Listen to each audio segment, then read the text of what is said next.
Bonjour tout le monde, bienvenue au podcast La Technique Moneyball. Aujourd'hui, super content de recevoir Nick Léger. Comment ça va, man? Allô, ça va toi? Ça va super bien. Ouais. C'est le podcast est vraiment fait dans le but de... Moi, je m'amuse. Moi, je reçois des gens qui me font triper, des gens qui m'inspirent, des gens que je trouve le fun, puis je me dis, s'ils sont inspirants, s'ils sont intéressants pour moi, ben il y a de très fortes chances qu'ils soient intéressants pour l'audience. Ah ben ouais, c'est flatteur. C'est flatteur, hein? On commence de même aussi. Puis j'avais le goût de t'inviter sur le show parce que je te suis depuis quelques années sur les médias sociaux. Fait que j'ai vu en grande partie ton évolution. Puis depuis quelques mois, on se jase de plus en plus souvent, ben virtuellement, mais on se jase pareil.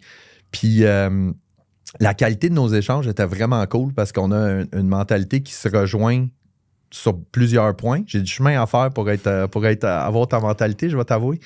Puis je pense que je trouvais ça intéressant de pouvoir le partager avec tout le monde aujourd'hui. Fait que pour commencer, qui est Nick Léger? Un bonhomme qui vient de la Rive-Nord de Montréal.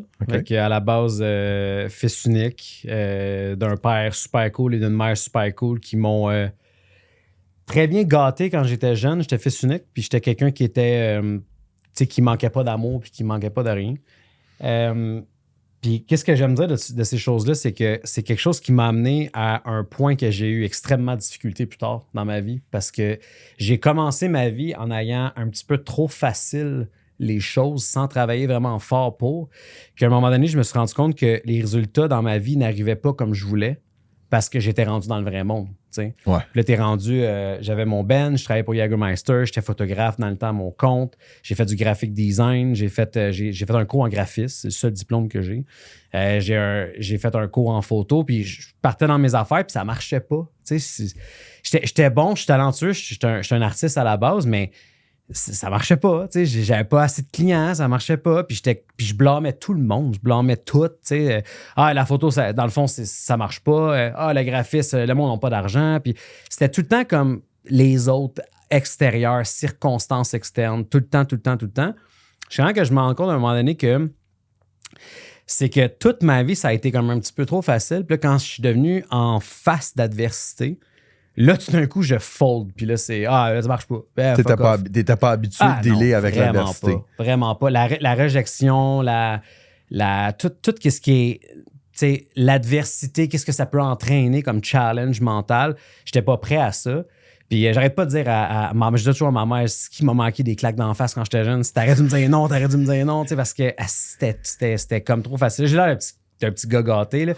Mes parents sont loin d'être millionnaires et sont loin d'être riches. Là. C'est juste que, par amour, ils essayaient le plus possible de me donner ce que je voulais. T'sais. Puis, ça l'a fait que j'ai été un petit gars très vite, très gros. Parce que, par amour, mes parents me donnaient ce que je voulais manger tout le temps et non ce que je devais manger. Fait que j'ai comme appris vraiment plus tard qu'il ne faut pas faire les choses qu'on aime, mais faire les choses qu'on doit faire. Ouais. Parce que si tu fais juste des choses que t'aimes, tu te ramasses à quelque chose que t'aimes pas au final. C'est juste bizarre, mais c'est fait de même. Fait que c'est comme un opposé thinking. Si tu fais les choses que t'aimes, ça va amener les choses que t'aimes pas. Ouais. C'est ça que t'as dit. Ouais. Qu'est-ce qui fait du sens? C'est-à-dire, j'aime ça manger du fast-food. Oui, c'est bon. Mais mettons, tu demandes à n'importe qui, c'est quoi la chose que tu mangerais le restant de ta vie s'il n'y avait pas de conséquences? Tout le monde va te dire genre de la pizza, des affaires gras, de la poutine, des cheeseburgers, du McDo. Pourquoi? Parce que c'est bon. Ma femme qui est naturopathe pourrait parler en long et en large pourquoi c'est bon manger du fast-food. Mais qu'est-ce que ça fait au cerveau et ta sérotonine et ton tube digestif et tout le tralala. Mais c'est pas moi l'expert. Mais c'est ça que le monde déciderait de faire. C'est de faire ce qu'ils veulent tout le temps. Mm-hmm. Tu sais, qu'est-ce qui est le fun entre te caler une pizza puis ouvrir un film Netflix ou aller hustle puis faire 100 cold calls de suite. Il y en a un qui est vraiment le fun puis il y en a un qui est vraiment inconfortable. Mais si tu fais juste les choses que t'aimes dans la vie, tu te ramasses avec une vie que t'aimes pas.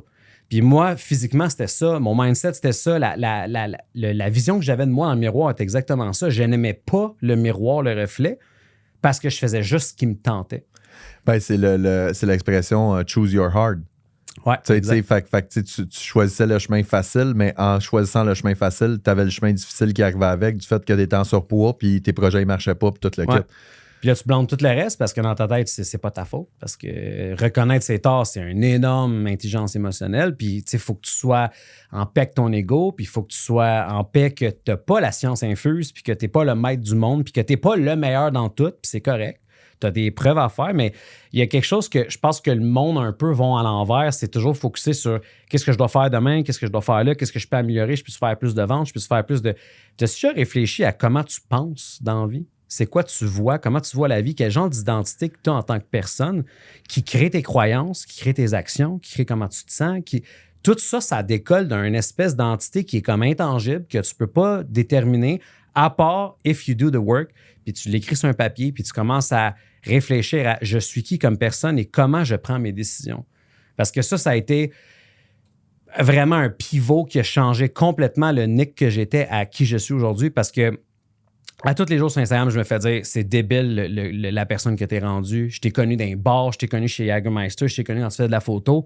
C'est pas du tout le même gars qui parle, c'est pas du tout le même gars qui agit, qui prend ses décisions non plus. Mm-hmm. Mais à un moment donné, il y a eu un pivot que je me suis dit est-ce que si je continue on this path, je m'en vais exactement où ce que je veux ou je m'en vais encore plus creux?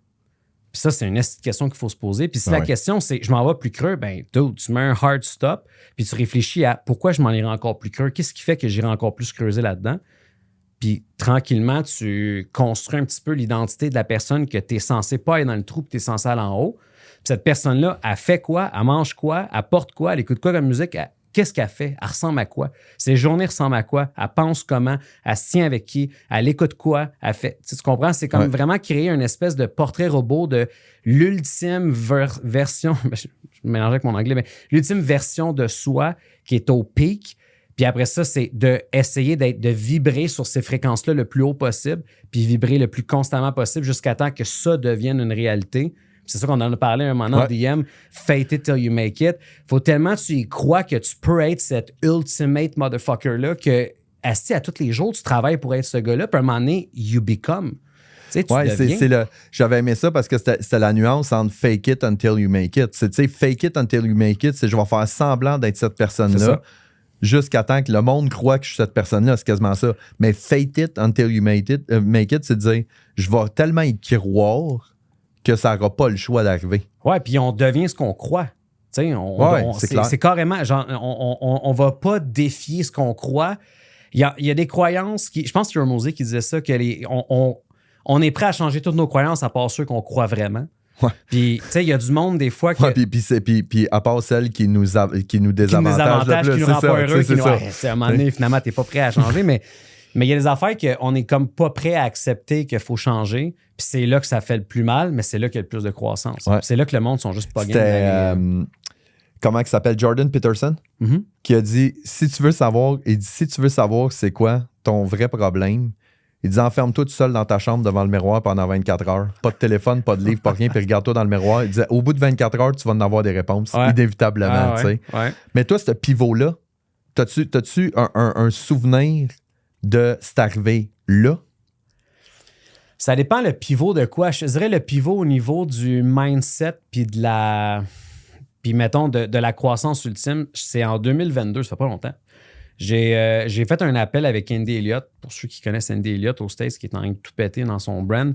Mais j'ai fait un appel avec lui, puis il a fait quelque chose sur l'appel qui... Tu sais, il est très... il y a beaucoup de hate sur ce gars-là parce qu'il est extrémiste, un peu comme Wes Watson, puis ces gars-là aux States sont tellement extrêmes dans ce qu'ils font que les gens sont triggered vraiment vite. Ouais. Mais Andy Elliott a fait quelque chose dans un appel que je me rappellerai toujours. C'était le 1er novembre 2022. C'était un appel avec Bradley puis Andy Elliott. Puis Andy a demandé à tout le monde s'il y avait des papas dans la salle, dans la salle de Zoom. Puis il y a plein de monde qui lève la main, puis il dit « Toi », puis là, il pointe le gars du doigt. Moi, j'ai pas d'enfant, j'ai pas ma main. Il pointe quelqu'un, puis il commence à faire une espèce de question-réponse, mais l'importance d'être un père, c'est quoi? C'est quoi l'importance de donner l'exemple à son enfant? Puis le gars, il dit un père, ça doit être vu comme le papa, la sécurité, la force. Il dit, ton petit gars, c'est qui son super-héros? Spider-Man? Hulk? C'est qui? Ouais, c'est Hulk. Il dit, OK, enlève ton chandail, tu ressembles à Hulk? Puis là, le gars, il est tout mal, puis il sait pas quoi faire, parce qu'Andy Elliott, il fait enlever le chandail à tout le monde devant tout le monde. C'est ça qu'il fait. Puis le gars, il est overweight, puis il est dans l'appel. Puis moi, j'étais à côté, j'ai pas d'enfant, puis j'étais très overweight. Là. Puis j'étais genre, aïe, j'espère qu'il va pas me faire ça. Le gars, il se lève, il enlève son chandail, il dit, ton gars, il voit Hulk comme un super-héros, il est censé voir son père comme un super-héros, puis en ce moment, t'es zéro, ce gars-là. Fait que tu vas me faire une promesse, puis tu vas te faire une promesse, faut que tu deviennes le super-héros de ton fils. T'as 1 an pour t'y rendre. Dans 1 an, je te rappelle, si t'as pas la chèque de Thor, t'es pas le super-héros de ton enfant, puis t'as manqué ta shot en tant que père. Tu sais, c'était powerful, là. Puis tu sais, sûrement que je leur dis là, puis c'est moins bien dit que sur le moment, tu sais. Puis ça avait de l'émotion, puis le gars, il s'est mis genre à venir rouge, puis tout mal, puis il s'est mis à brailler. Puis il dit... Ouais, parce que le pire, c'est que, tu sais, puis il y a probablement rien qui a dit qu'il savait pas déjà. C'est ça l'affaire, c'est ça qui fait mal quand tu fais du développement personnel, puis t'es comme Chris, je le sais. Ah ouais. Je sais qu'il faut que je sois à mon affaire, que je montre l'exemple, que... Ouais, mais tu le fais pas. Tu sais, je t'ai pas appris rien, c'est juste que je te l'ai dit d'une manière qui a plus peut-être un petit peu trigger ton insécurité, puis là, ça t'a tellement senti mal que tu t'es dit, je vais plus jamais me sentir de même. Puis le fait de... C'est pas pour rien qu'Ellen Elliott, il fait enlever le chandail à tout le monde, le chandail aux gens devant tout le monde, parce que c'est la pire humiliation que tu as envers quasiment soi-même. Se regarder devant le miroir puis pas s'aimer, I get it, mais pas s'aimer puis se mettre devant tout le monde à nu, c'est un coup d'en face, mais l'ego, elle vient de ramasser un coup de bazooka. Là. Ouais. Puis là, c'est comme tout le monde te regarde puis tout le monde te juge. Puis là, tout d'un coup, t'es comme, je veux-tu revivre ce moment-là ou plus jamais? Puis d'habitude, c'est plus jamais. Puis toi, t'as une perspective différente parce que, tu sais, lui, il est à côté, il est en chess, à côté dans la caméra, il est en chess. Puis toi, c'est plus difficile de le juger parce que t'es comme Chris, j'espère que je suis pas le prochain à. Ouais, puis je sais que lui, là, j'avais clairement plus de gras que lui, là, à ce temps-là. Là. Je devais peser genre 270 livres là, encore. Là. Fait que tu sais, le gars, il était pas en shape, mais il était pas comme moi. Là. J'étais même, tu sais, j'espérais qu'il arrive pas à moi, puis j'ai pas levé ma main, j'avais pas d'enfant, c'est sûrement ça ma chance. J'ai pas vécu mais juste de le voir sur quelqu'un d'autre, ça m'a assez triggered. Puis moi, puis Ali, c'est moi et ma femme, on en parle d'avoir des enfants à un moment donné, puis je me suis dit, OK, j'en ai pas, fait que je vais faire tout en sorte pour que le jour que cette petite affaire-là, il sort, papa, c'est Thor. Genre, papa, c'est un super-héros. Genre, que ça soit mental, que ça soit sa force mentale, sa force physique, sa force émotionnelle. Ah, si ce gars-là, c'est un super-héros. Moi, je suis chanceux, mes enfants, c'est Doctor Strange qui préfère, fait que je suis parfait pour ça. Ben, t'es un super-héros, il est hot, Doctor Strange. Non, ben, tu comprends? Ouais, je comprends très bien. Thor, c'est un exemple juste parce qu'il est super en shape, puis tu sais, c'est comme le ultimate, genre, guy, tu sais, rip, mais c'est juste comme, est-ce que pour les yeux de tes enfants, mettons que t'as une petite fille, est-ce que ta petite fille, plus tard, à d'être un gars comme toi, tu serais heureux? Ouais, ça, c'est le bout qui est... Mais tu sais, t'as vu, moi, c'est beaucoup dans cet esprit-là que, tu sais, parce que moi, j'ai 2 gars, là, puis moi, tu sais, je veux pas nécessairement que les enfants soient fiers de moi parce que ça, c'est pas quelque chose que je contrôle, tu sais. Mais je peux décider des actions que je vais faire, des comportements que je vais avoir, puis de la vie que je vais choisir parce que je considère que c'est une vie qui fait que je suis un bon modèle. Moi, je considère que je suis un très bon père, puis... Mais c'est drôle parce que je suis un très bon père suite à des carences. J'en ai parlé dans un précédent podcast. Mon père il était présent, mais il n'était pas là. Il m'achetait un bicycle, mais fait du bicycle tout seul. Ouais. Moi, je suis hyper présent avec mes kids. Mon kid, il a 18 ans, je le coach au soccer encore. Fait que, mais moi c'est l'aspect modèle. Puis moi, je le dis toujours à mes kids. Je dis l'affaire la plus importante. Oui, il y a l'argent, oui, il y a le succès, tout le kit. Mais c'est le bonheur, tu sais. T'es-tu heureux? Parce que si tu fais quelque chose dans le but de plaire aux autres ou dans le but de te gratifier avec de la dopamine ou du cash ou quoi que ce soit, mais que t'es pas heureux au final, peu importe. À 15 ans, à 30 ans, à 60 ans, ça va te refaire ça en plein d'en face, c'est sûr et certain. Ouais. Tu sais. Ça, c'est une discussion qui est quand même touchée, le bonheur, puis être heureux. Puis ça, c'est des gros discours que j'ai, des fois avec Ali, que j'en parle avec moi-même. J'ai des belles discussions avec moi-même souvent. Puis non, je suis pas un psycho, c'est juste important d'être en paix et d'être capable de se parler. Mais j'ai des moments que... Moi, c'est le cigare. Là, tous les jours, je me fume un cigare, puis j'ai comme 1 heure que je me fais pas déranger, puis que je suis dans mes pensées, puis que j'établis, je strategize, whatever ce qui se passe. Mais je pense que c'est une affaire que, comme tu as mentionné, il y a bien du monde, par contre, qui est comme si je joue l'avocat du diable, qui essaie toujours de chercher, genre, d'être heureux. Ouais. Mais quand tu cherches quelque chose, ça veut dire que tu l'as pas. 100%. Fait que c'est carrément une vibration externe. C'est carrément l'opposé de qu'est-ce que tu devrais faire. Fait que, tu sais, les gens, souvent, sont dans une optique que, hey, comment ça je suis pas heureux de même? Check lui comment il a une bonne humeur, check lui comment il est ici, check lui comme il se compare à tout le monde, puis pourquoi moi je suis pas de même, pourquoi je suis pas de même? Juste de acknowledge que tu l'es pas, ben tu viens de confirmer que tu l'es pas, puis on dirait que ça fait juste creuser encore plus ta tombe. Ouais. Puis il y a quelque chose que moi j'ai comme commencé à faire qui m'a vraiment aidé, puis je peux les donner sur ce podcast-là. Puis moi, ça a marché pour moi, mais ça marche peut-être pas pour tout le monde parce qu'on n'a pas tout le même background puis la même enfance, mais moi, je focus pas à être heureux, je focus à gagner sur moi. Sur toi. C'est toi contre toi. C'est moi contre moi. Fait il y a quelque chose qui me rend très heureux, c'est gagner. Est-ce que ça veut dire que je suis un gars qui est super compétitif? Of course. Genre, je suis quelqu'un qui aime ça gagner. Je joue pas pour jouer, pour juste jouer. Là. Si je m'en vais dans une game, je veux gagner. Puis quand je gagne pas, je suis en tabarnak. Puis je vais me demander qu'est-ce qui est arrivé, qu'est-ce que je peux faire pour la prochaine fois. Puis je pense que c'est un trait de caractère qui, non seulement t'amène plus haut, mais qui te donne pas mal de chances de gagner au final. Ben oui. Autre que quelqu'un qui est juste, hey, l'important c'est de participer. Non. Non. Je joue pas pour le fun ici. Là. Genre, la vie, c'est pas juste un jeu pour le fun. Il faut que tu gagnes. Puis gagner, pour moi, ça m'a amené du bonheur. C'est dans tu le sais, je suis un philosophe Moneyball. Dans le film, il dit « Je déteste perdre plus que j'aime gagner ». Moi, c'était une phrase qui m'avait frappé de dire, tu sais, parce que il y a la défaite, puis il y a la victoire, puis il y a entre deux, tu sais. Ouais. Puis dire perdre, ça fait chier. Gagner, c'est vraiment cool. Puis tu sais, moi, je suis 100% d'accord avec toi de dire, moi, je suis en compétition avec moi-même. Maintenant, j'ai 42 ans, mais avant, je le réalise beaucoup parce que j'ai fait du travail sur moi-même, j'ai fait de la thérapie puis tout le kit. J'étais beaucoup dans je veux être meilleur que lui. Je veux réussir plus que lui. Je veux atteindre ça que lui a. Exactement pour dire. Puis tu sais pourquoi on fait ça, right? Parce qu'on n'a pas de modèle de soi. On se voit pas être ça. Fait qu'on prend un modèle externe. Tu comprends? Fait que c'est pour ça que tout le monde se compare à tout le monde parce qu'ils n'ont jamais put in the work de construire leur version du win. Fait qu'ils voient des versions qui win de d'autres gens, qui sont comme « Ah, je veux ça ». Mais ça n'existe pas, c'est pas aligné, c'est pas toi. Ça sera jamais toi. Tu peux être inspiré par ça, mais ça peut pas être ça. Tu comprends?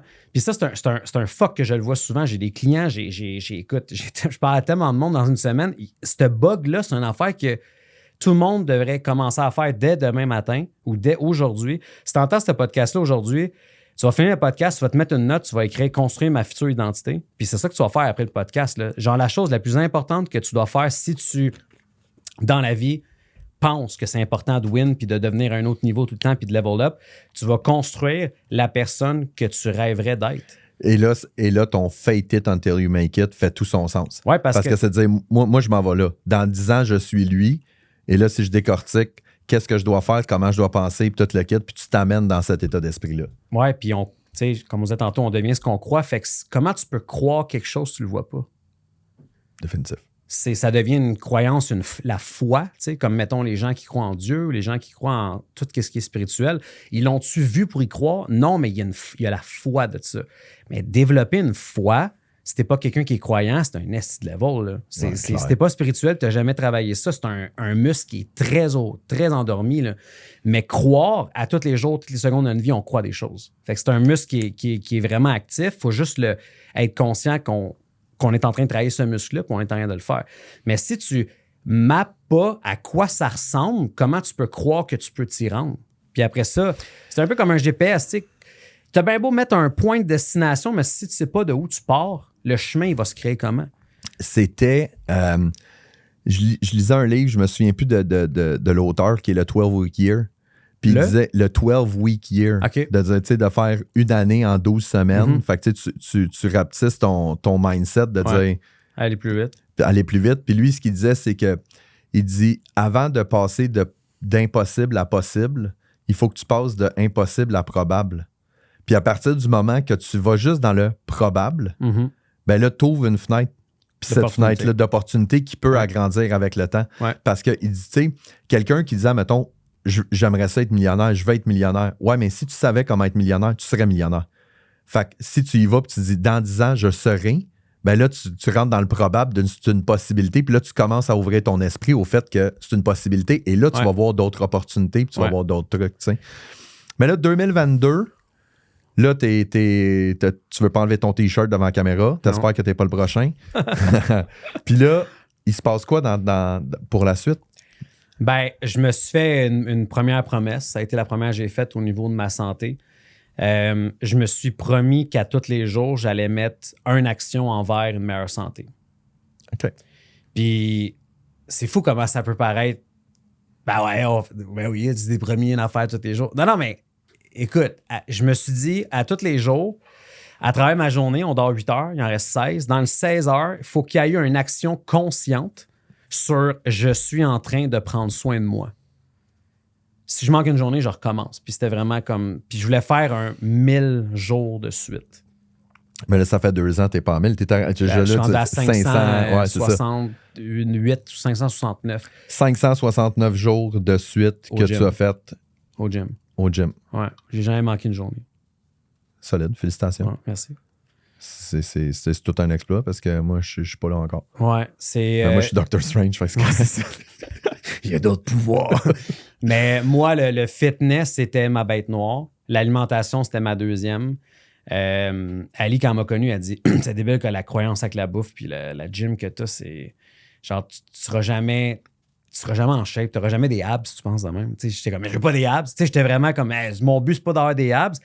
Tu me demanderas aujourd'hui ce que je veux, j'ai hâte en esti d'avoir des abs, par exemple, parce que là, j'y crois que je vais les avoir, puis je sais que je vais les avoir. Ton impossible est devenu probable. Exactement. Je me suis toujours dit que c'était impossible, puis c'est génétique, puis comme tout le monde, le monde de la santé, j'ai une business en santé, là, c'est les mêmes excuses, c'est les mêmes croyances pour tout le monde. Ouais. La génétique, moi, c'est pas fait de même.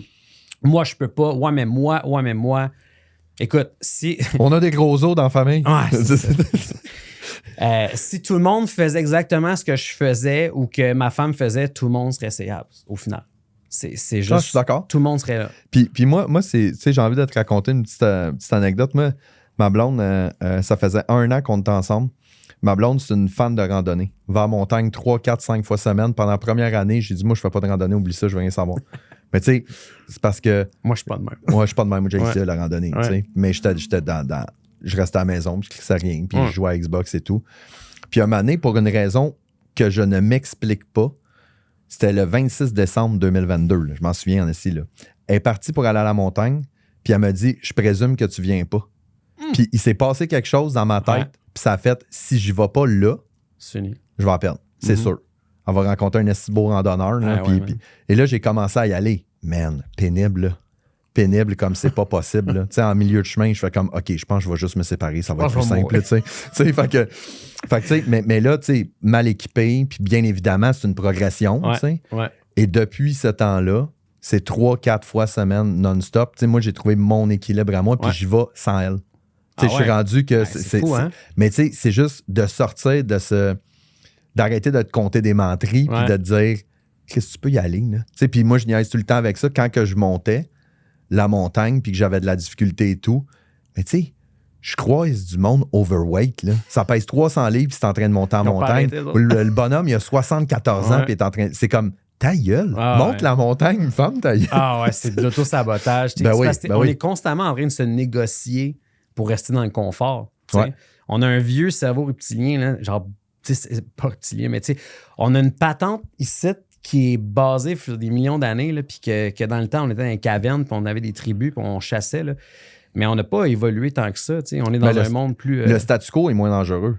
Tu sais, de ne rien faire est beaucoup moins challengeant que de faire quelque chose, que ce soit positif ou négatif, mais tu sais, de dire je vais me prendre en main toute le kit. Fait que là, toi, 569 jours, bang, là, on va probablement être plus que ça. Là. On va être à 700, 600, 700 quand le podcast va sortir. Ça sort, Puis là, avec tout ça, inévitablement, c'est sûr, je veux dire, ton mode de vie change, ton réseau change, si tu travaillais pour Jägermeister, si t'étais d'un bar non-stop, tout le kit, je veux dire, t'as pas le choix de faire le ménage, là. Ah, ça fait longtemps, j'ai fait le ménage parce qu'en 2016, c'était la dernière fois, moi, j'avais ouvert le Mayfair en 2015 à Montréal, un bar, club, nightclub.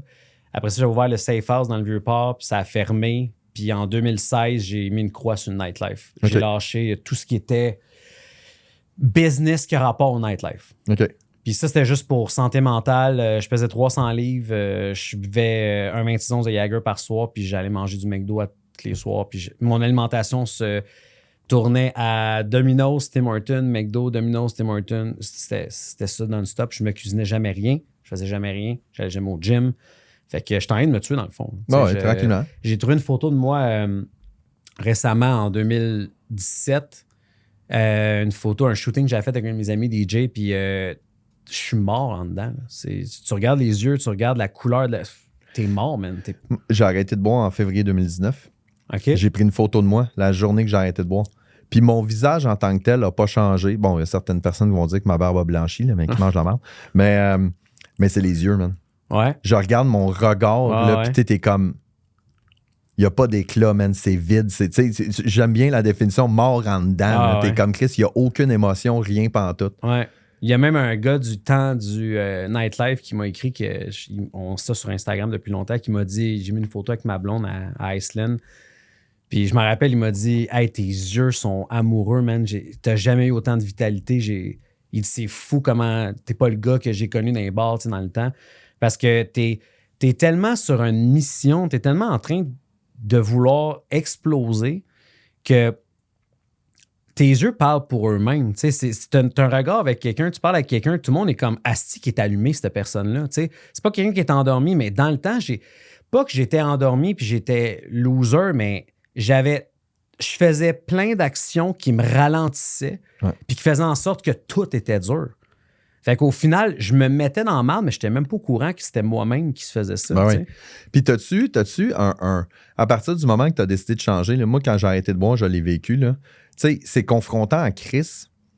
Parce que, puis je te dis pas que c'est ça qui arrivait, mais tu sais, les gens, c'est le fun de se comparer à pire. Tu sais, mettons, quelqu'un est overweight, quelqu'un mange du fast-food, tout le kit, puis il est comme, ouais, mais tu sais, c'est pas aussi payé que Nick, là. Nick pèse 300 livres, puis il mange au fast-food, tout le kit. Et là, du jour au lendemain, ce Nick-là arrête de travailler nightlife, il arrête de manger de la malbouffe, il s'entraîne tout. Là, ça te confronte en assis dans ton confort de dire, OK, mais si lui, il est capable de le faire et tout, moi, j'ai pas d'excuse. Puis moi, je l'avais vécu, les gens voulaient que je bois.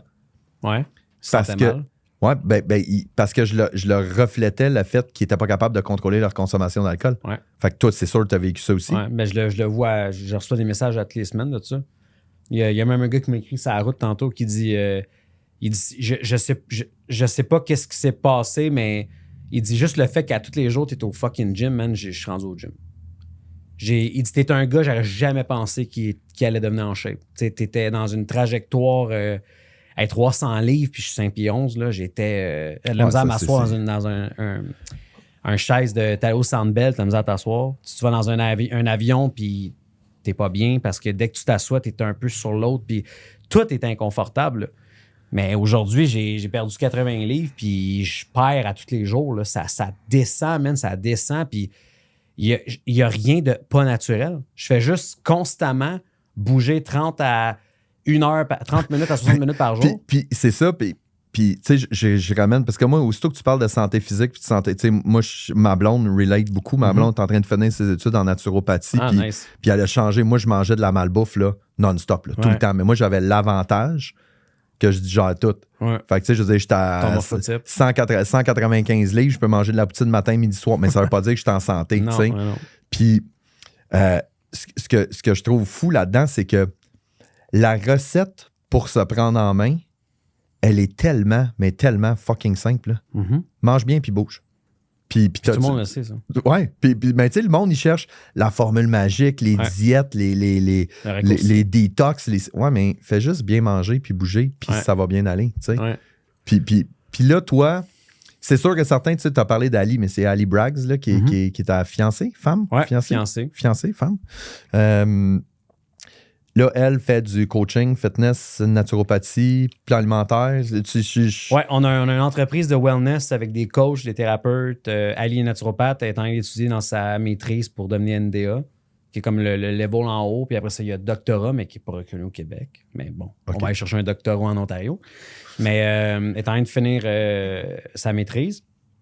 Puis on a une entreprise qui s'appelle Thinky Fit qu'on a buildé ensemble en 2020 qui aide les femmes à optimiser leur santé à travers les meilleures habitudes de vie, une meilleure hygiène de vie, gérer leur stress, leurs émotions, manger mieux, bouger plus. C'est un travail vraiment 360 qu'on travaille la vie et l'environnement de la femme au complet. C'est quelque chose que dans le fitness seulement ou nutrition seulement, ils font pas. Puis c'est ça qui est vraiment cool de la naturopathie. C'est tellement un système holiste, c'est tellement l'ensemble de tout. C'est fou, raide. C'est ça qui est hot. Moi, au début, quand Blonde a dit qu'elle commençait à faire de la naturopathie, j'étais comme, bon, ça va faire des potions. C'était ce que je me disais. Puis là, elle me parle de ces choses, puis tu sais, comment que tout est relié. Ta respiration, ton sommeil, ton alimentation, ton entraînement, ta gestion du stress, c'est comme tout est relié. Ouais. Puis là, vous autres, c'est de prendre tout ça, de mettre ça dans une globalité pour aider les femmes à... Oui, parce que ils ont tous des problèmes différents. Tout le monde est unique. Tout le monde a un body type, comme je t'ai dit tantôt, une morphologie. Ton morphologie. Je sais que je vais. Parce qu'on n'a pas le même body type. Mais c'est ça, il y a plein de choses de différentes, mais tout le monde a besoin de faire la même base. Ouais. Puis, tu sais, c'est juste ça. C'est commencer par la base, c'est combien de fois par jour. Tu sais, des fois, tu dis combien de fois par jour tu bouges, puis le monde sont comme par jour, par mois.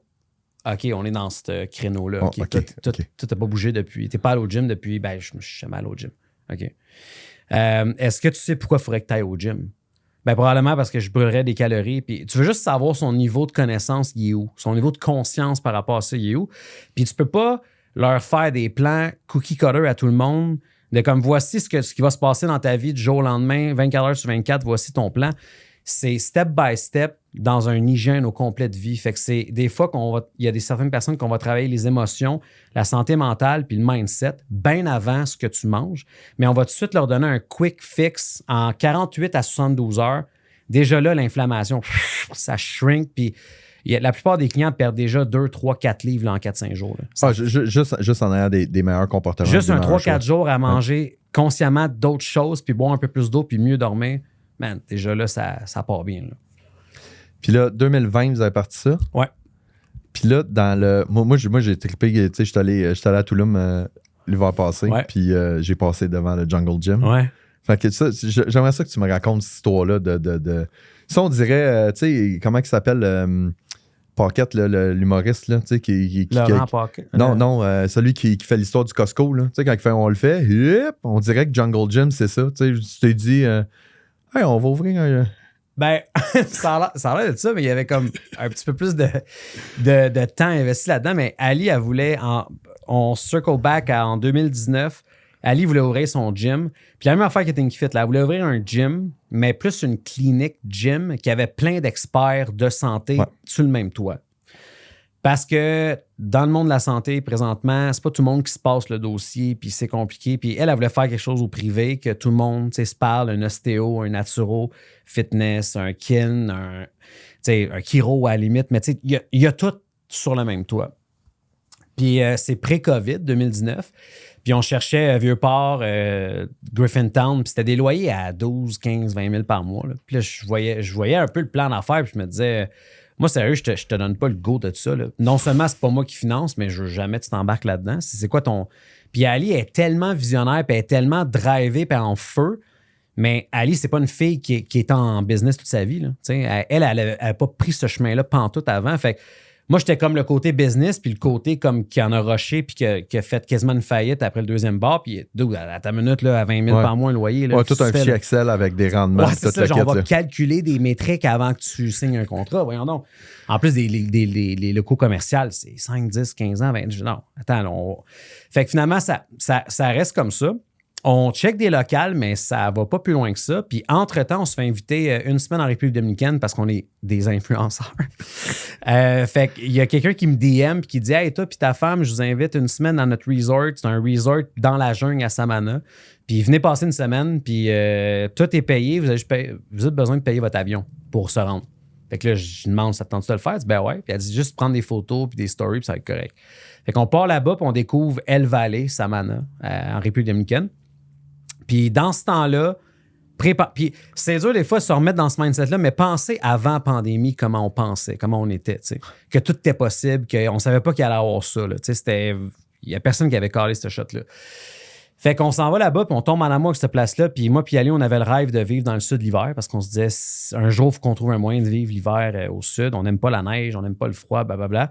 Fait que là, on voyait cette place-là, puis Ali a dit juste comme, pourquoi on n'ouvre pas un gym, mais en République dominicaine? Puis ce que j'aime de Ali, c'est que elle a tellement des idées. Des fois, c'est pas full réfléchi, c'est plus comme, hey, pourquoi on fait pas ça? Puis des fois, ça fait aucun sens, mais des fois, justement, ça fait pas de sens lié à la croyance que tu as de toi actuellement. Fait que ça te challenge. Fait que quand elle a sorti ça, elle a dit, pourquoi on n'ouvre pas un gym en République dominicaine comme le Tulum Gym à Tulum? Puis moi, j'étais allé à ce gym-là. Là, dans ma tête, je suis juste comme, hey, c'est vrai, why the fuck not? Pourquoi on ferait pas ça? Pourquoi on l'ouvrirait à Montréal? Pourquoi on n'ouvrirait pas ça dans le sud? On pourrait vivre dans le sud, on pourrait construire une maison, on pourrait vivre ici. Puis en plus, on aurait notre gym. Fait que je vais voir le gars de l'hôtel qui était le directeur marketing de l'hôtel. Puis j'ai dit straight up, hey, ma femme est dans le fitness, puis on aimerait ça ouvrir un gym comme le Tulum Gym. Puis là, je monte à Tulum. Il dit, ouais, je suis déjà allé là-bas. Il dit, vous voudriez faire ça ici? Ouais, quelque part à El Valley, là, la beach est juste là. On pourrait faire ça ici. On aurait juste besoin d'un terrain, puis on pourrait tout s'occuper de ça. Puis moi, je vends l'idée comme si c'est de même, ça se passe, là, tu sais. Puis je te jure, le gars, il dit, pas de problème, revenez à Montréal, envoyez-moi un plan de match de comment vous voyez ça. Puis si ça fait du sens, je vous mets en contact avec quelqu'un qui s'appelle Thomas, puis il a tous les terrains de Samana. Genre pour vrai, il m'a carrément dit ça de même. Fait que là, on vient à Montréal. Puis après 2 semaines, je dis à Ali, t'étais-tu sérieuse de faire ça? Genre parce que moi, je lis son WhatsApp, le gars, là, genre, c'est une question de, j'y envoie un plan. Là, et comme, ben ouais, on fait un plan. OK, on fait un plan, montre ça à ce gars-là. Le gars, il dit, ça a l'air solide. Il dit, je vais vous envoyer un contrat qu'on va signer en web. Puis il dit, venez 6 mois, puis let's go, on fait ça. Comprenez-vous à quel point c'est facile en ce moment? Moi, je commence à paniquer. Je suis comme, il y a une pogne là-dedans, ça n'a pas d'allure. Ouais, on peut pas juste aller là 6 mois construire un gym. On s'en va là-bas, puis on va se faire démolir. Il va arriver quelque chose. Ils nous enlèvent un rein. On va partir là 6 mois, tout vendre nos affaires, partir avec le chien, nos valises, puis tout d'un coup, il va nous donner un terrain, puis let's go. Je commence à paniquer. Je dis, non, il faut signer un contrat avant de partir, il faut que ça soit fait, il faut que ça soit notarié. Puis là, Ali est comme, OK, ben let's go, on pogne un avocat, on fait un contrat. Le gars, il signe pas. Puis là, à un moment donné, on arrive au leap of faith, tu sais, le moment que tu as zéro le goût de le faire, mais tu te dis, si je l'essaye pas, je le saurai jamais. Puis là, on était en octobre, novembre passe, décembre passe, puis là, à un moment donné, je dis, check, on le fait, puis c'est quoi le pire qui arrive? Ça marche pas pour moi. On passe 6 mois en République dominicaine. Pour vrai, c'est ça. Ben ouais. On se fait crosser finalement, puis on peut pas avoir un terrain, puis finalement, on peut pas faire un gym, puis gars, on a enjoy 1, 2, 3 mois en République, puis au pire, on revient. On n'avait pas su qu'il allait avoir le COVID non plus, mais ça, on ne savait pas. Puis le pire qui pouvait arriver, c'est on revient à Montréal. That's it.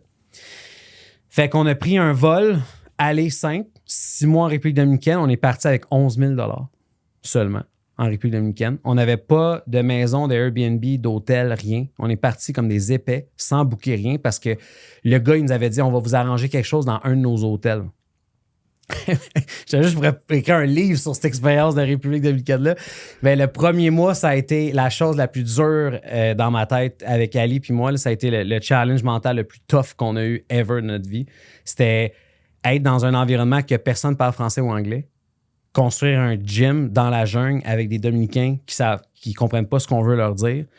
Puis essayer de trouver un terrain, puis signer ça avec un notaire, puis signer des contrats, mais eux autres, ils ne signent pas digital, puis il faut se déplacer à l'hôtel de ville, tout en espagnol.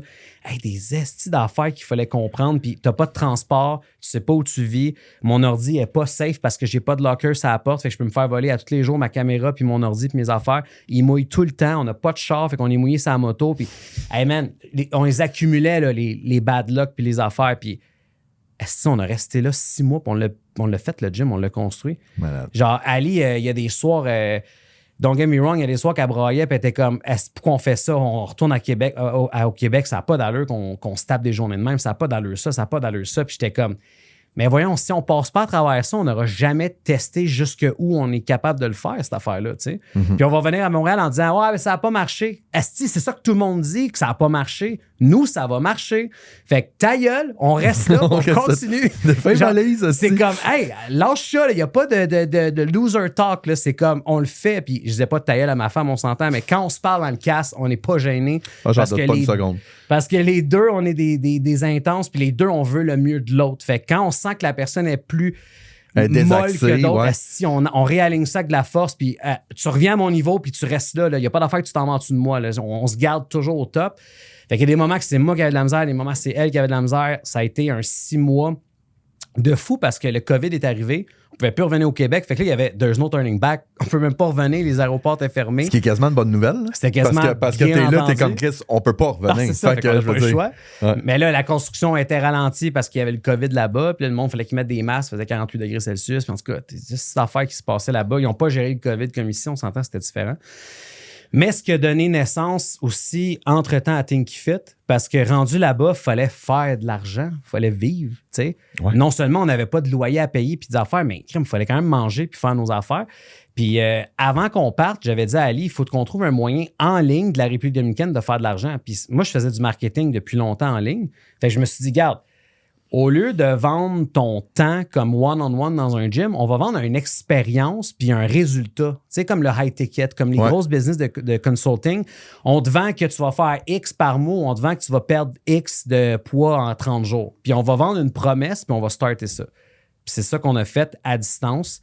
Puis après 3 semaines qu'on a commencé, on a pogné la pluie avec le sac à dos. Puis le MacBook d'Ali a pogné l'eau.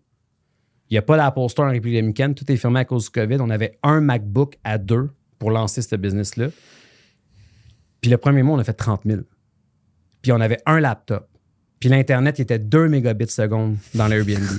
Fait que les gens qui disent qu'ils n'ont pas ce qu'il faut pour réussir, là, genre, je te garantis, mais c'est pas un laptop, c'est pas une bonne connexion Internet, c'est qu'est-ce qui est entre tes deux fucking oreilles. Ouais. Parce que quand tu don't give up et tu dis, genre, c'est ça ou on meurt, man, tu survis, là. On s'entend. Il n'y a aucun obstacle possible. Ben, s'il y en a, tu vas traverser dessus. Il n'y a personne qui va t'arrêter là. On avait tous les signes qui nous envoyaient de retourner au Québec. Hey, les parents en plein COVID, ça a total panique de voyons donc, le COVID, vous allez mourir en dansant. Hey, on est sur une île, puis il y a 225 personnes sur 50 km. Genre, on est good, là. On croise pas personne. Puis je suis en moto à l'air à grosse vitamine D à 40 degrés Celsius. Vous êtes pogné dans des buildings au froid. On n'a pas la même réalité avec le virus, là, nous autres. Là. C'était pas pantelé la même affaire, mais la pression de la famille, la pression des amis, la pression gouvernementale, la pression de la République dominicaine, puis tout ce qui se passait, puis nos clients qu'on parlait en Zoom, il y avait des masses sur Zoom. Je disais, ça va, man, le monde est... Tu sais, on a vécu bien des affaires qui auraient pu nous faire peur assez pour fold puis tomber dans ce milieu-là. Puis le pire, c'est que ce qui est puis ça me ramène encore à la communauté puis les gens qui sont autour de toi, c'est que t'aurais fold, puis collectivement, ça aurait été acceptable. Mm-hmm. Tu sais, parce qu'on tout a... oui, c'est correct. Au moins, t'auras essayé, t'as participé, tu sais. Parce qu'on avait la discussion de dire que tu sais, moi je niaise tout le temps, mais tu sais, il y a 2 catégories que les Québécois ils détestent, là, c'est les winners puis les losers. Fait que tu sais, quand t'es loser, tu vis au crochet de la société, puis quand t'es winner puis tu réussis, ben, t'as crossé du monde dans le processus. Fait qu'il faut juste que tu sois dans le milieu. Ouais. Fait qu'aussitôt que, on dirait que la population, puis tu sais, l'entourage, aussitôt que tu gravites dans un ou dans l'autre, ils essayent de... Ouais. Fait que là, toi, t'étais comme... T'as essayé, c'est correct, t'as pas été un winner, mais c'est pas grave, reviens, tu sais. Il y en a qui ont même pas essayé, fait que tu sais. Ouais, c'est ça. Au moins, tu as essayé. Ouais. Même, Chris, au moins, tu es à la République, au moins, tu l'as fait. Puis... Mais ces discours-là, c'est la chose qui ralentit le plus de monde sur la planète. Faut que ça rende un bord puis ça sort de l'autre comme un adolescent qui écoute pas. Là. Mais tu as un fil conducteur que je trouve super intéressant parce que tu sais, tout a de la cohérence dans ce que tu dis. C'est qu'à partir du moment où est-ce que toi, tu as fait ton chemin à toi, puis tu as fait ton histoire, puis où est-ce que toi, tu vas être dans 10 ans, ben oui, ça rentre puis ça sort. Mm-hmm. Tu me dis quelque chose, puis c'est comme, ouais, mais moi, je m'en vais là. Ouais. Puis je veux dire, pour aller là, il faut que je fasse ce chemin-là. Fait que même si tu me dis que je devrais pas le faire, moi, le faire pareil. Mais les gens sont tellement pas au courant de ce qu'ils veulent puis de ce qu'ils veulent pas que, inévitablement, quand il y a je vais dire des interférences extérieures, ben là, il dévie à tout moment. Là, puis c'est important des fois de faire à ta tête puis juste de te planter toi-même. C'est ce que, comme j'ai commencé le podcast, quand j'étais jeune, pas assez fait. Je me suis pas assez planté. Fait que là, aujourd'hui, on dirait que je rattrape toutes ces années-là de 0 à 18 ans que ça a été un petit peu facile, que là, il faut que je teste des affaires puis ça me fait peur puis let's go. Il y a des affaires que je fais constamment qui me font peur à toutes les semaines. Là. Puis aller au gym à tous les jours, ça me fait plus peur. C'est rendu plus assez. Tu comprends? Parce que là, t'as comme assimilé ce truc-là, puis c'est rendu comme un peu un standard. Ben, c'est ta routine. Moi, je mange 3 repas par jour, puis je vais au gym. C'est rendu ça ta vie maintenant. Ouais, c'est rendu un standard de vie. Ouais. C'est rendu ça, le commun. C'est plus spécial. Fait que quand les gens sont impressionnés parce que ça fait 3 ans que tu bois plus ou ça fait 2 ans que tu n'as pas manqué une journée au gym, pour toi, c'est juste devenu normal. Mais si tu l'as rendu là, tu es rendu à ton confort puis à ce qui est familier. Fait que là, finalement, qu'est-ce qui se passe? La même chose qu'avant que tu n'allais pas au gym, mais là, tu te confortes, tu deviens confortable dans cette affaire-là. Ben, c'est... je suivais une masterclass de François Lemay. Mm-hmm. Puis il disait que, tu sais, c'est souvent ça, tu es dans ta zone de confort, puis il faut que tu sortes de ta zone de confort. Mais le problème, c'est que si tu sors trop de ta zone de confort trop longtemps, c'est là que le stress, la cortisol, tout le kit dans le tapis. Fait que lui, ce qu'il dit, c'est tu sors de ta zone de confort juste pour agrandir éventuellement ta zone de confort. Plus tu vas dans l'inconfort, plus l'inconfort devient confortable, l'histoire de ton gym. Fait que toi, avant, c'était ça ta vie confortable, ça de même. Puis là, maintenant, c'est rendu ça, parce que ta vie de confortable, ça implique que tu vas au gym, que tu fais ci, que tu fais ça. Fait que plus tu sors de ta zone de confort et que tu reviens, ben plus tu rajoutes des arcs, des flèches à ton arc, ou je sais pas comment tu peux dire ça.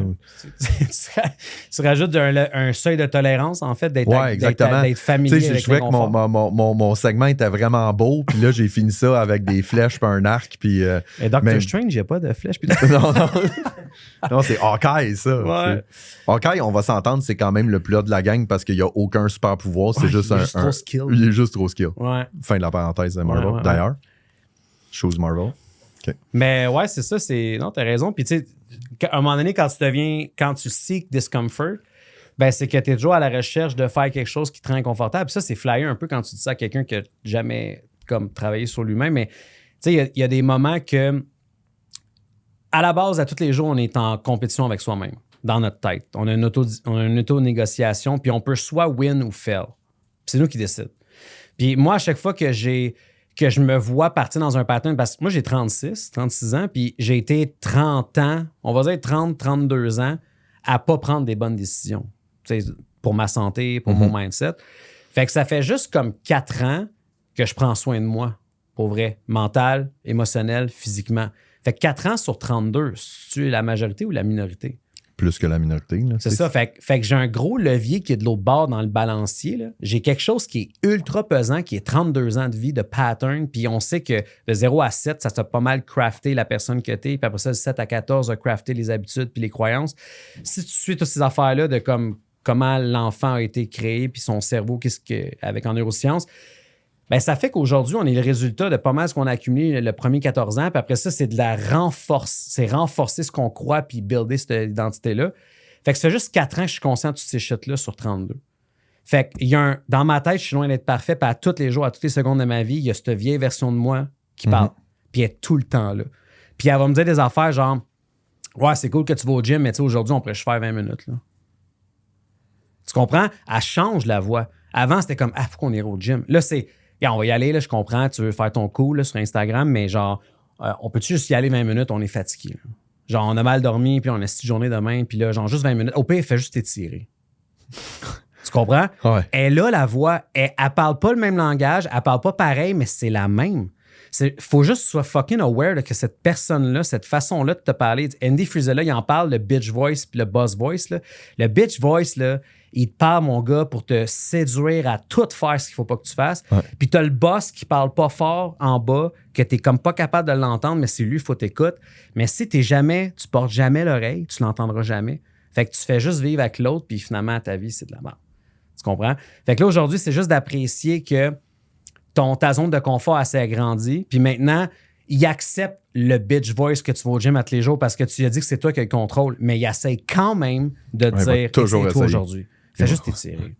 Va juste au gym 15 minutes. Là. Au pire, fais ton selfie puis va-t'en. Quel bitch. Quel bitch? Mais quel loser ferait ça, tu sais? Ouais, j'adore. Fait que c'est ça, c'est juste d'être conscient qu'elle te parle, puis elle va toujours être là. Puis je pense exactement que... Moi, ma bitch voice, elle dit « Va en haut de la montagne, amène-toi 3 kits, prends des photos. » Fais des photos lundi, mercredi, vendredi, merci, bonsoir, si c'est fait. Parce que ça serait smart de faire ça, tu sais. Ouais, mais smart encore une fois pour les autres, pas pour toi. Non, je veux dire, tu restes avec ta réalité. Tu le sais que t'es une marde. Puis est-ce que ça construit de la confiance en toi ou ça la diminue? Ah, je pense que t'as la réponse à cette question. Ben, moi, c'est une. Puis c'est ça, je pense que c'est un élément qui est.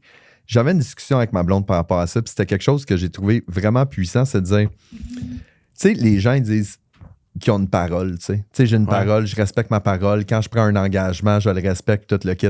Ouais, avec toi-même aussi.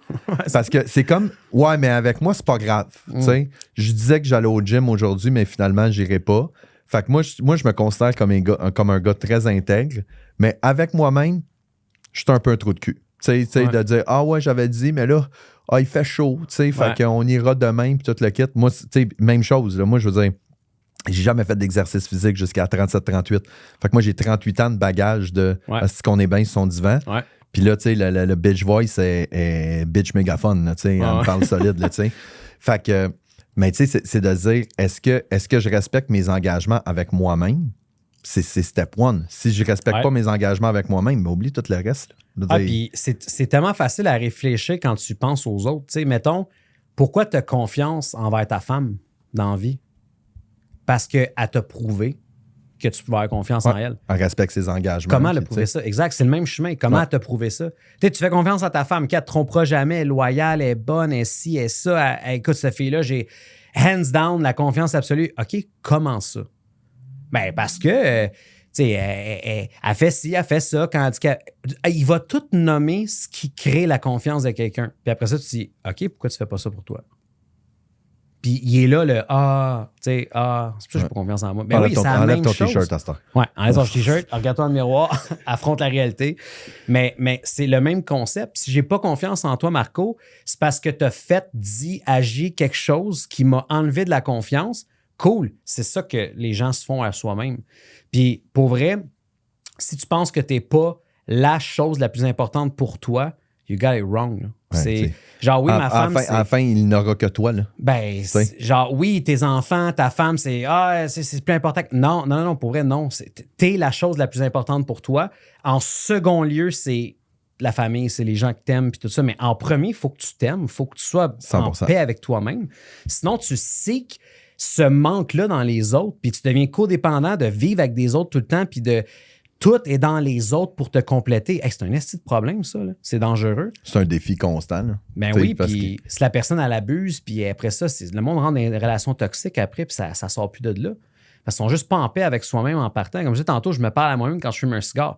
Fuck yeah, ben oui. Si moi, je me retrouve tout seul demain matin, je voudrais jamais que je perde ma femme, je l'aime tellement, mais genre, je me retrouverais demain matin tout seul ou elle se retrouverait demain matin tout seul. Hey, on serait bien correct, là. Ouais. Moi, ma vie est fucking awesome. Genre, c'est pas ma femme qui fait que ma vie est awesome. Elle rajoute du bonus, elle rajoute de l'amour, elle rajoute de la sécurité, elle rajoute plein d'affaires qui est débile. Mais moi, avec moi-même, je suis fucking stoked. C'est ça qui est important. Moi, c'est mon défi constant de tu sais, puis je le dis en toute authenticité et tout. Moi, je me suis toujours défini comme étant un chum, un père, un entrepreneur. Puis là, depuis quelques années, je travaille énormément à qu'est-ce que je fais moi pour moi, tu sais. Me définir moi en tant qu'être humain, tout le kit, ça va de mieux en mieux. Mais tu sais, il faut être capable de le dire en pleine face parce que, tu sais, au final, de dire, Chris, ma blonde n'est plus là, mes enfants sont vieux, puis tout le kit, je suis seul, je fais quoi? Avant, c'était facile, là, c'était très clair ce que je faisais. Là. Ouais. Mais t'as vu, la première chose que tu as dit, c'est je suis un chum, un père, un entrepreneur. Ben, c'est comme ça que je me définissais avant. Ça. Mais tu sais, ça commence même pas par soi. Ça commence par quelque chose d'autre. Mais c'était ça mon challenge. Puis moi, avant, quand j'avais pas mes enfants, que j'avais pas de blonde, tout le kit, puis que je travaillais pas, qu'est-ce que je faisais? On va au bar. Ouais. On mange au restaurant, on va s'activer avec du monde, on va se trouver des... on va... Puis là, aujourd'hui, c'est sûr, la gang du podcast sont écœurés d'en entendre parler, mais j'ai commencé le golf. Mais j'ai commencé le golf pour moi. J'y vais tout seul, moi, avec moi, puis je joue au golf. Je veux pas jouer avec du monde. Là. Ouais. Moi, je veux juste taper des balles, puis je vais faire mes randonnées tout seul, puis je lis, puis je fais mes trucs. Puis là, je commence à être très, très, très à l'aise juste avec moi. Ouais. Puis même que je crave ces moments-là. Mm-hmm. De dire, si je vais être tout seul, tout seul. Tout ce que je peux faire, c'est juste y aller à mon rythme, puis... Aucune influence externe, personne qui contrôle, qui influence, qui manipule, Non, c'est juste... Hey Nick, c'était vraiment, vraiment super intéressant. On aurait pu faire ce podcast-là pendant des heures et des heures. Qu'est-ce qui s'en vient pour toi et Ali dans les prochaines semaines, prochains mois? Ben là, Ali vient de sortir son livre. Ça a fait un gros pow. Là. C'est toi la boss de ta vie. C'est déjà un best-seller. Il y a eu 4000 copies vendues. Incroyable. Ça a vraiment pété. C'était vraiment cool. Son livre, c'est sais, j'en parle parce que même un homme devrait lire ça. C'est vraiment un blueprint sur comment créer ta vie de rêve. Là, parce que Ali est. Si vous ne connaissez pas la vie de ma femme, allez la suivre sur Instagram. Le coach Ali Bragg, moi, c'est carrément à tous les jours, c'est ce qui me rend en amour avec cette fille-là, c'est sa détermination de devenir la meilleure version d'elle-même à tous les jours. Il n'y a pas une petite journée qu'elle give up puis qu'elle abandonne. Puis les journées qui étaient un peu plus faibles là-dedans, mais c'est moi qui dis hey, mais même chose avec. Elle a passé 4 ans de ma vie à me essayer de tirer tout le temps vers le haut à elle. Puis là, maintenant, on se tient en haut les deux. Puis quand ça va pas bien, on se tire un peu un en haut de l'autre. Mais qu'est-ce qui s'en vient? Ben, moi, j'ai lancé du coaching pour entrepreneurs. Puis c'est quelque chose que je teste présentement. Je t'en avais parlé. Ouais. C'est quelque chose que je teste parce que il y a bien des coachs d'entrepreneurs, des coachs de business, des coachs de coach, tout ça, qui ont basé leur business puis qui ont eu des énormes résultats puis qui font beaucoup d'argent avec ça. Moi, j'ai toujours voulu aider les entrepreneurs parce que c'est un langage que j'aime trop parler, contrairement à juste exécuter de la business. On s'entend que c'est bien plus fun donner des conseils puis aider des gens puis guider des gens à faire des nouvelles actions pour avoir des meilleurs résultats. Mais je voulais builder une business qui était meaningful puis qui avait eu un résultat first. T'sais. Je voulais pas devenir un coach puis commencer à aider le monde en... J'ai fait de l'argent parce que j'ai aidé les coachs, tu comprends? Ouais. Je voulais montrer que je peux faire de l'argent avec une business traditionnelle puis après ça, je peux te montrer comment faire puis recréer ce que j'ai fait qui est tellement plus smart, selon moi. Plus de crédibilité aussi. Là. C'est ça. Je trouve que c'est plus crédible que tu as buildé une business qui est comme un restaurant ou quelque chose puis après ça, tu aides les gars qui ont des restaurants. Ouais, mais t'en as fait un restaurant qui fait 6 ans qui est ouvert. Tu peux m'aider, tu comprends? Fait que j'ai lancé ça dernièrement sur Instagram, puis j'ai eu beaucoup de monde intéressé, puis j'ai déjà plusieurs clients. Fait que j'ai vu qu'il y a eu une belle réponse à ça pour que je les aide.